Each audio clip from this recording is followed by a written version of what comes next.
Every chance I get, there's a place I go where the bass are biting as the sun hangs low. There's a feeling I get that I hope will never end. On a deep, clear lake or an Ozark stream, I kick back, relax, and I start to dream about what Mother Nature has waiting around the bend.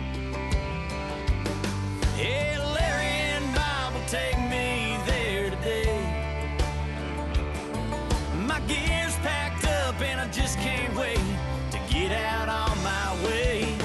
Outdoors in the heartland, it's like coming home to an old friend. That city life is not for me. There's fun as far as I can see. The great outdoors is where I want to be.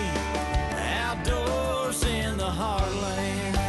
Your Quality Ford dealers present Outdoors in the Heartland with Bob Richardson and Larry Woodward. This segment of Outdoors in the Heartland is brought to you by Ford and your Quality Ford dealers. Mercury Marine, Motor Guide, Never Stop, Strike King, #1 in fishing lures, Browning, the best there is, and Triton Boats, we take America fishing. Well, this week we're fishing for crappie and bass. It's kind of a two-part show in one show. I'm fishing with me and Bob's good friend Jerry Williams from over here at Carlyle Lake in southern Illinois.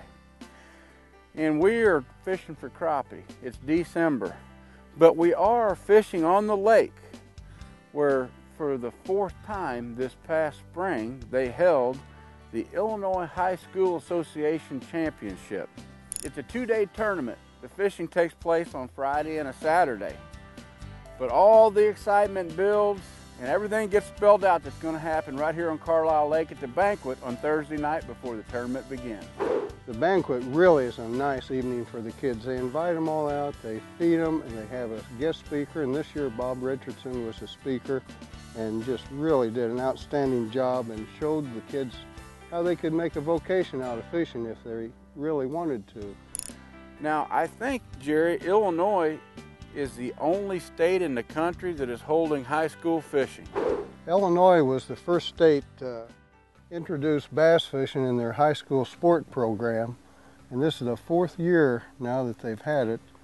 And there's a lot of states, neighboring states, that's really getting interested. Indiana, Kentucky, and some of the eastern states as far as introducing bass fishing into the high school sports.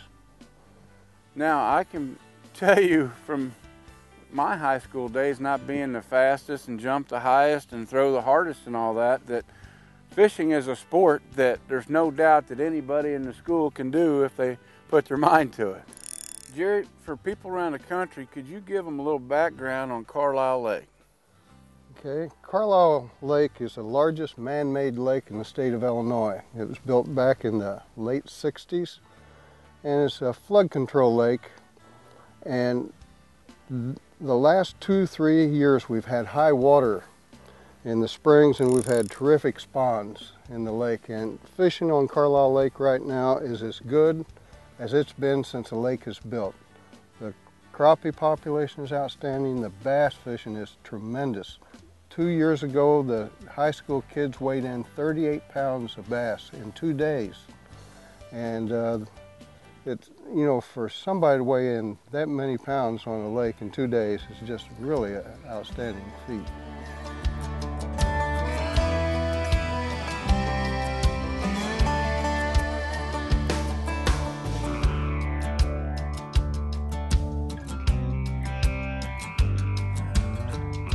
Check out oith.com or go to facebook.com/Outdoors in the Heartland. Every week there's going to be prizes, giveaways, and contests. This segment of Outdoors in the Heartland is brought to you by Ford and your Quality Ford dealers, and Mercury Marine.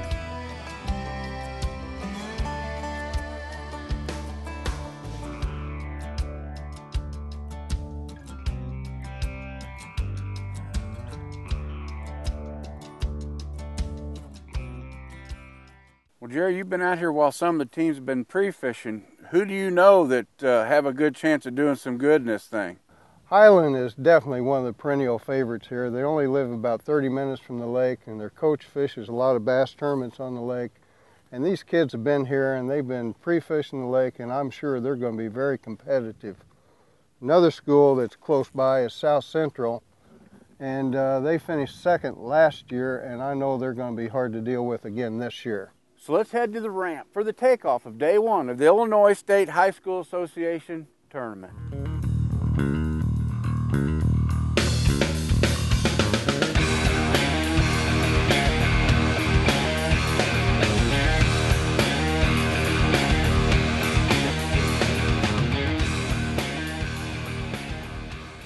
How do they lose them on a jig? I'm certain that's how that guy feels. He finally gets his first jig bite. Looks like about a 2.5, 3 pound fish, and it come up and threw the jig. Oh, look at him. I feel bad over here. How big was he? Could you tell? How big was he? That hurts.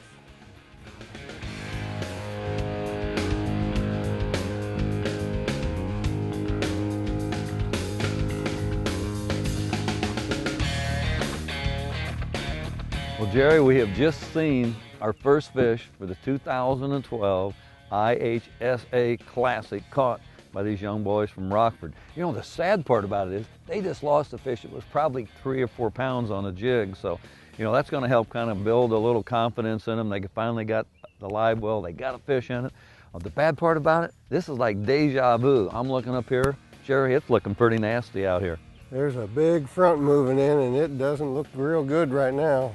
You know, we went through this last year, and it was almost like literally inside a hurricane. We had 30, 40, 50-mile-an-hour winds. We had thunder and lightning. They have safety precautions set up for this. They've got 4 locations on the lake that once it gets to the point when they feel that they've got an issue with wind, lightning, or hail, rain, thunder, they're going to call the guys. Everybody, and each boat is equipped with a radio. And once they get that call, not only them, but the boys right here, we're heading for shelter, because Jerry's lived on this lake all his life. This can be a bad booger when this wind gets whipping on here. That's right, and as we said earlier, the rain suits and the truck's not doing us any good right now.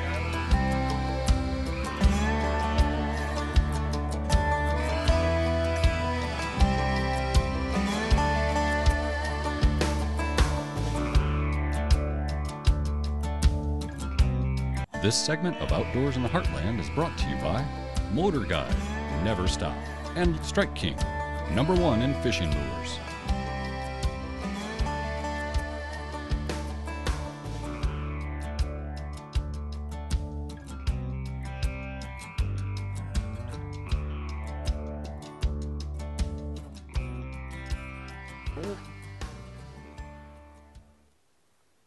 There he is.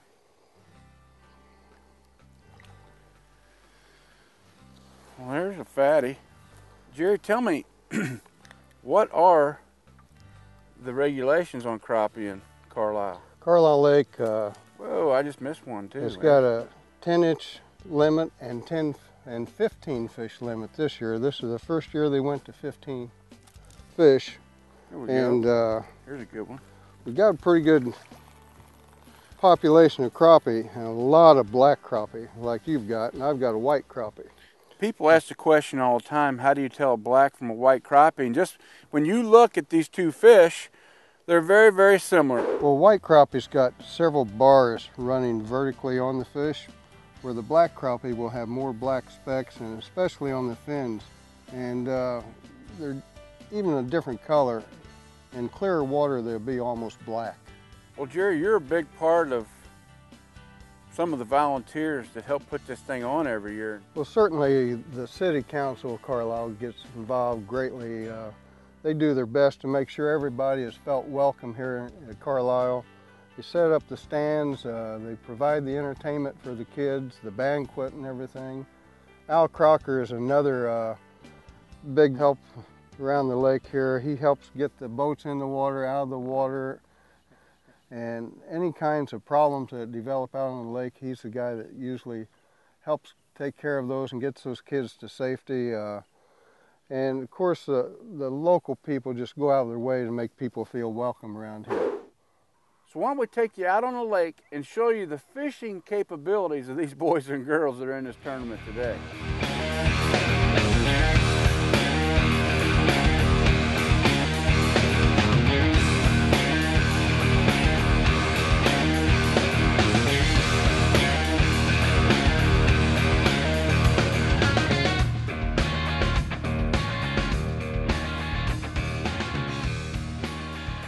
Good job. Whew. Well, the rain has finally broke. You know, they called everybody off the lake. They sent them into what they have, their safety zones. It was just about 10 minutes ago they released it. It's right now about 9:30. The bad part about it, the guys have had less than an hour of the fish already this morning. But we came out of where we had kind of got out of the front and out of the storm, pulled in here, seen this guy sitting here. Sherry says, we need to go over there. Some good lay downs. Let's take a few minutes and see if these guys can catch fish. We've been in here less than 5 minutes, and they really did work that log over. But as you just seen, he caught a keeper fish, and they're a happy camper right now. I haven't had a chance to talk to them. I don't know how many fish they already got in the boat, but they just put a keeper in the boat. I think we're going to put the old Triton on the plane and head across the lake and hope that we've got this window for a couple hours that Mother Nature don't get us wet.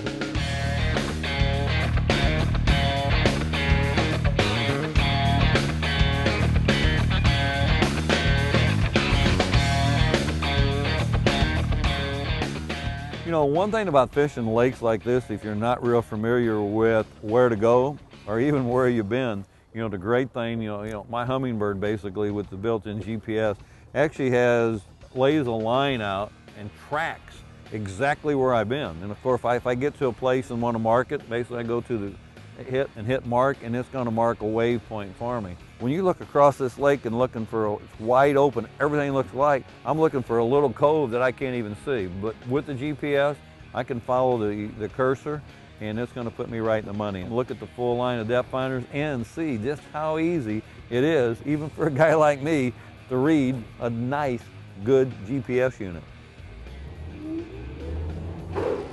Got one. Got a fish on. Got a fish right there.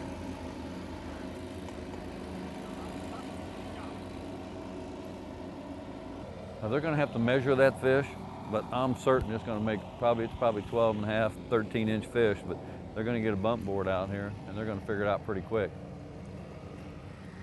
How many we got, boys? Good job, good job.